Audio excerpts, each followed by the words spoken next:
Bonjour, aujourd'hui nouvelle émission de Bloqué devant mon écran. Alors, pour le mois donc de février, j'ai vu 8 séries. On commence tout de suite par Vendavision. Alors Vendavision, pour ceux qui n'auraient pas suivi, c'était un peu la série du moment de chez Marvel, intégrée à son Marvel Cinematic Universe, MCU pour les intimes. Alors moi je l'attendais beaucoup, c'était une série qui était normalement qui devait être la seconde série du MCU et finalement elle a été la première. Elle a beaucoup marché a priori. Moi j'étais assez déçu. Alors je vous explique un peu pourquoi. Beaucoup valorisent la forme qu'a pris les premiers épisodes de la série et certes à ce niveau-là c'est très bien fait, mais si on regarde bien, bah finalement c'est pas si fou que ça. En termes d'émotion ou de caractérisation des personnages, on n'a pas grand chose finalement. Alors certes, vous allez me dire que là justement, on veut nous montrer que on sait pas bien où on est, tout ça, qu'est-ce qui se passe, on comprend pas, d'accord. Mais quand on a la résolution de cette énigme entre guillemets que tout le monde avait plus ou moins compris, ben pareil, on n'est pas plus avancé que ça au niveau des sentiments qu'on peut éprouver à ce niveau-là. On s'en fout, d'accord, oui, on s'en doutait que c'était ça. Et alors, qu'est-ce que ça apporte? Ça apporte pas grand-chose, justement. Je viens de voir le final, et bah, oui, on s'y attendait, un truc comme ça. En plus, la fin est rushée, enfin, je vois pas bien ce qui plaît à tout le monde. Alors, tant mieux pour vous, si ça vous a plu, J'aurais bien aimé également. Pour autant, ça m'a pas parlé. Je suis assez déçu. Je m'attendais à quelque chose de beaucoup plus fou et beaucoup plus qui aurait plus de répercussions. Alors forcément, vous allez me dire, oui, mais à la base, les séries justement sont prévues pour être intégrées au MCU, mais pas forcément avoir de grosses conséquences parce que ceux qui suivent les films vont pas forcément suivre les séries. Alors c'est un argument, je veux bien entendre, mais si pour ça les séries, il faut qu'elles soient juste bonnes achetées à la poubelle, ben c'est pas la peine. Ne les faites pas. Voilà. Alors certes, c'est très bien produit, les acteurs sont bons, mais l'histoire en elle-même, ça aurait pu tenir en un épisode de 1 heure maximum. Encore, je suis gentil. Surtout que bon là, les épisodes, il y a un générique qui dure, oh là là, 15 minutes à la fin là, c'est horrible. Qui a eu cette idée quoi À la limite, vu que ça devait être une mini-série, pourquoi ne pas mettre un seul générique de fin à la fin du dernier épisode? C'était une possibilité aussi. Pour montrer justement que c'est prévu comme un film. C'est un peu comme ça qu'ils l'ont vendu d'ailleurs, Kevin Feige et autres consorts. Donc bon, voilà. Déception pour moi. Certes, la série se regarde, c'est pas désagréable. On passe pas forcément un mauvais moment, mais moi j'ai eu pas mal de moments où je m'ennuyais. Donc voilà. Pour moi, c'est pas une série que je vous recommande. Après, vous faites bien ce que vous voulez. Passons à la suivante. Donc Désenchanté partie 3. Donc, je vous ai déjà parlé des parties 1 et 2 sur ma précédente vidéo, que vous pouvez retrouver en fiche. J'ai vraiment beaucoup aimé. C'est ma saison préférée pour le moment. J'espère que ça va continuer. Parce que pour le coup, ça s'améliore. Et si ça continue comme ça, ça pourrait devenir une vraie série de qualité. Alors, certes, il y a toujours quelques défauts par-ci par-là, mais beaucoup moins d'épisodes, du coup, filler, on va dire, qui ne servent pas à grand-chose, ou du moins, ils sont contrebalancés par un humour, par quelque chose qui font que, on reste accroché tout au long de l'épisode, et que du coup, ça marche. Ce qui n'était pas forcément le cas sur les 2 premières parties. Voilà. Donc moi je vous encourage à découvrir cette partie 3 si vous comptiez arrêter à la partie 2. Parce que finalement, il y a vraiment un renouveau et ça pourrait bien continuer à s'améliorer dans le temps. Voilà. Donc je vous encourage à voir Désenchanté partie 3. Maintenant nous allons parler de Las Chicas del Cable. Alors je me suis fait les 5 saisons euh, d'affilée. Voilà, donc j'ai beaucoup aimé, c'est très bien. Alors certes, chaque saison ne se valent pas, ça on va y revenir. Donc c'est une série espagnole sur les demoiselles du téléphone dans les années 20, début années 30, voilà. on voit justement comment elles ont su tirer leur épingle du jeu, entre guillemets, pour justement obtenir un travail, s'émanciper des hommes, etc. etc. Donc c'est très bien fait, les actrices sont plutôt bonnes. La VF également, alors oui, je sais, c'est un scandale, j'ai regardé ça en VF, mais peu importe, la VF est vraiment de qualité pour le coup, donc n'hésitez pas. Après j'imagine que forcément, surtout sur la dernière saison, en VO ça doit être vraiment pas mal, vu que là on est en pleine guerre d'Espagne justement, donc ça doit être plutôt intéressant. Peu importe, en tout cas, les épisodes font environ 46 minutes. Pour moi, la meilleure saison, c'est la saison 3. D'ailleurs, c'est là aussi où il y a mon épisode préféré. L'épisode 7, l'espoir. Donc, si vous allez jusque-là, vous m'en direz des nouvelles. La saison 4 est pour moi la moins bonne. Mais il faut quand même aller jusqu'au bout, persévérer, parce que la saison 5 est plutôt pas mal. Sinon, une des choses, moi, qui m'a vraiment déplu dans cette série, parce que oui, il y a quand même des choses qui m'ont déplu, c'est qu'après chaque fin de saison, eh ben, il y a une ellipse. Alors, souvent, au moins 6 mois, mais je crois qu'il y a même une fois où il y a un an. Voilà. Donc, puis oui, bon, puis avec la toute dernière, il y a encore plus que ça, mais bon, là, c'est un cas exceptionnel, hein, dirons-nous. Donc, ouais, ça, c'est vraiment dommage parce qu'en fait, à chaque fin de saison, comme vous pouvez l'imaginer, il y a un gros cliffhanger avec plein d'événements qui viennent de chambouler un peu tout ce qui a été mis en place pendant toute la saison. Et au lieu de voir ces répercussions aussitôt après, qu'est-ce qu'elles vont apporter, justement, qu'est-ce que ça va modifier, et ben on voit juste une ellipse qui nous dit ah bah voilà, oui, oui, vous avez bien vu ça, et du coup maintenant on en est là. Eh ben c'est dommage, parce que du coup on voit pas justement le meilleur. Donc ça c'est vraiment dommage. Alors c'est une façon comme une autre de faire, hein. Moi je trouve que c'est assez décevant. Ça déjà dès la première saison, parce que forcément à saison 2, un des arcs narratifs qui était assez important sur un personnage, ce personnage n'apparaît plus du coup en saison 2 et réapparaît en saison 3 pour être tué. Voilà. Donc vous verrez par vous-même si vous allez jusque-là. Je ne dis pas de qui il s'agit. Mais ça c'est très décevant. Voilà. Et je comprends pas ce choix narratif. Voilà. Bref, Las Chicas del Cable, c'est une bonne série. Je vous la recommande. Passons à la suite. Brooklyn Nine-Nine. Alors pour ceux qui ne le savent pas, c'est ma série préférée. Donc comédie américaine sur un commissariat donc de quartier à Brooklyn. C'est très très très drôle. Il y a donc tout un tas de comédiens et comédiennes du SNL, donc c'est hilarant, forcément. C'est l'avant-dernière saison. On vient d'apprendre que la saison 8 sera la dernière. Je suis très déçu. Parce que déjà cette saison était 2 fois plus courte que les précédentes. Que en plus, par contre, elle est de qualité, hein. Ne me faites pas dire ce que j'ai pas dit. Mais justement, pourquoi s'arrêter en si bon chemin alors que la série cartonne?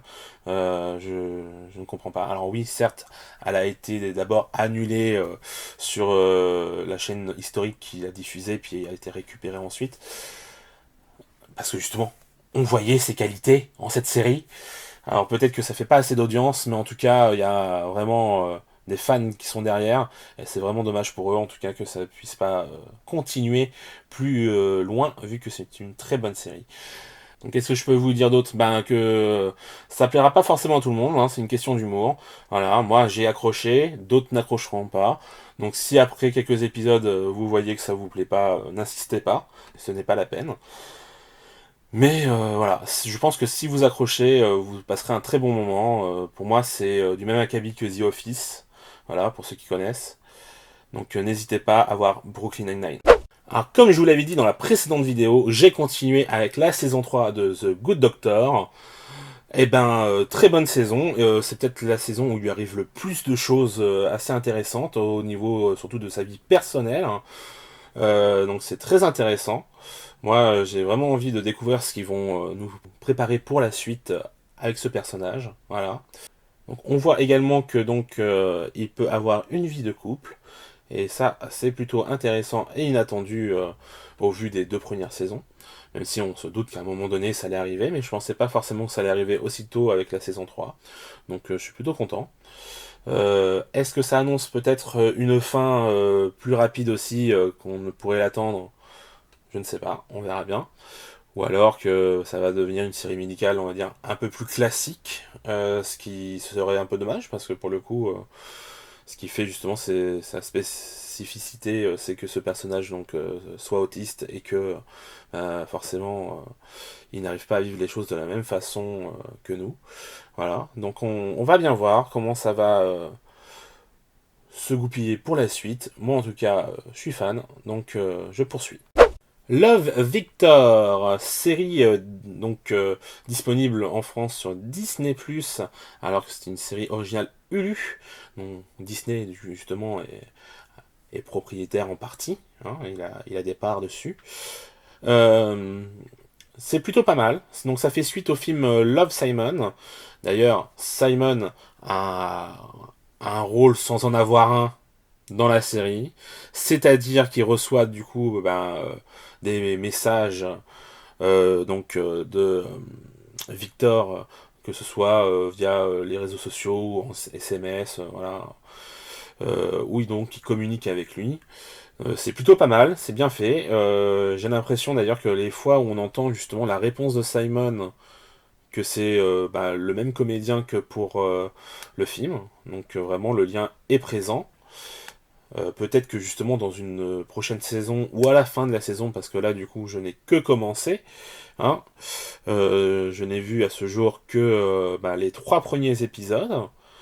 D'ailleurs, donc je vous en reparlerai forcément le mois prochain pour voir comment ça a avancé.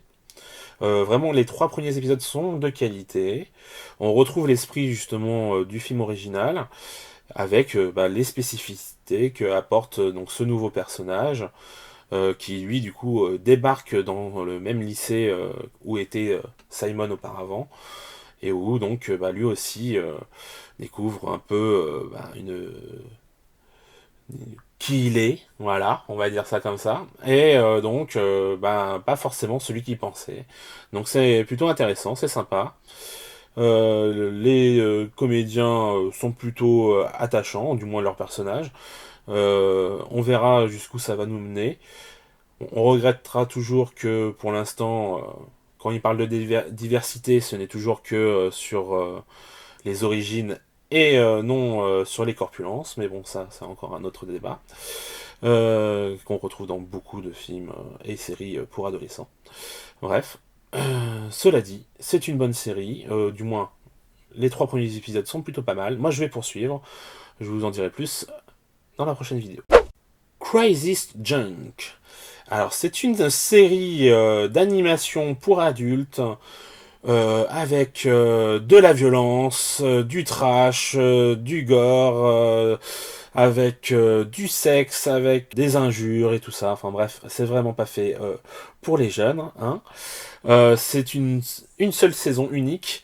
Ça se regarde très vite vu que les épisodes font 7 minutes et que ça dure donc en gros 1 heure. 1h10, voilà, dans ces eaux-là, pour voir toute la saison. Il n'y aura pas de saison 2, c'était vraiment un one-shot. C'est fait en partie par certains co-créateurs de Last Man. Très très très bonne série et très bon aussi comics manga, on sait pas trop la forme que ça prend. Voilà. Moi j'aime beaucoup, c'est plutôt sympa. Certes, ce qui est dommage, c'est que certains trucs comme reviennent à chaque fois, ils sont repris exactement de la même animation de l'épisode précédent pour justement limiter les coûts.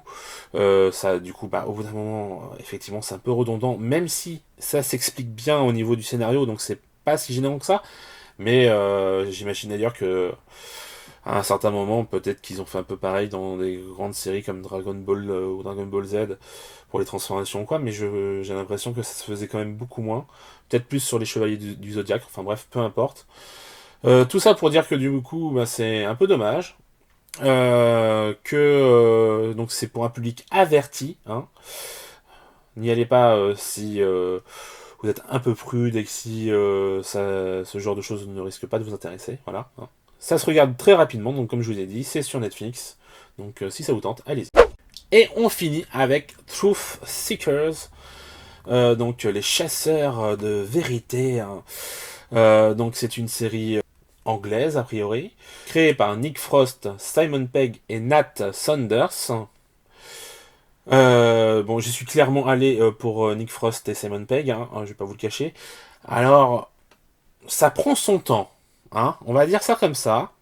N'imaginez pas que vous allez retrouver le même humour que sur la trilogie Cornetto, parce que ça n'a rien à voir, déjà. Donc là, on est sur Nick Frost qui interprète un gars qui vient faire des réparations pour la fibre, pour votre connexion internet, ADSL, etc. Et qui, à côté de ça, tient une chaîne YouTube sur le paranormal. Eh ben, c'est plutôt pas mal. Pour le coup, j'ai l'impression que YouTube est plutôt valorisé, on va dire. Voilà. Contrairement à plein d'autres trucs où on parle de YouTube. C'est plutôt bien fait. Le personnage de Nick Frost est plutôt crédible, j'ai envie de dire. Voilà. Après, forcément, ça part très loin, hein, parce que connaissant Nick Frost et Simon Pegg, ils ont des idées farfelues, donc forcément, ça va beaucoup trop loin, même. Ce qui est dommage, c'est que ça ouvre sur une potentielle saison 2 au niveau de la fin de l'histoire de cette saison 1, et que la série vient d'être annulée. Alors j'espère que peut-être une autre chaîne ou quelqu'un d'autre viendra les sauver. Mais j'ai l'impression que c'est mal barré, vu que c'était une série Amazon originale. Voilà, donc c'est mal barré. Mais bon, on verra bien. Ceux qui sont donc un peu fans aussi de ce qui est occulte ou ce genre de choses, ça peut vous intéresser. Il y a des trucs un peu barrés là-dessus sur la fin de la saison. Voilà, donc puis forcément, comme c'est un chasseur de fantômes, voilà, il y a pas mal de choses en rapport. Donc moi je vous dis, n'hésitez pas si vous pensez que ça peut vous plaire. Moi, je l'ai vu en VO, évidemment, vu que Simon Pegg et Nick Frost, forcément, sont toujours meilleurs en VO. Donc voilà, hein. Chacun fait ce qu'il veut, mais moi, je vous dis ce que j'ai fait. Voilà, donc c'est tout pour ce mois de février. Je peux déjà vous dire que le mois prochain, vous allez retrouver notamment la génialissime série Fleabag. Et on va rester aussi dans le médical avec Grey's Anatomy, dans l'animation pour adultes avec Vermine, et pour le reste, vous découvrirez ça le mois prochain. Sur ce, je vous donne rendez-vous à la prochaine vidéo. Ciao!